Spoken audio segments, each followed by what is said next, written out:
Bang in-order ko? Sabi? Oo. Loko-loko mo talaga to guys, oh. Ata, yes, sa truck ka na. Pinaglulo ko na naman yung nanay niya guys. Bakit ma? Ano? Bakit yaw? Deliver ka, tapos niya ito truck. Paano? In-order ko? Puro kalokohan talaga tong bunto na. Dapat para video mail. May ito pa may mail. May ma. Mainit na ulo na to guys. Puro kalokohan talaga to.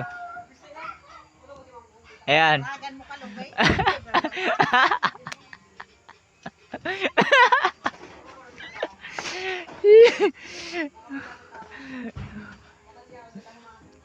Yung malunggay daw guys, pinadeliver sa truck.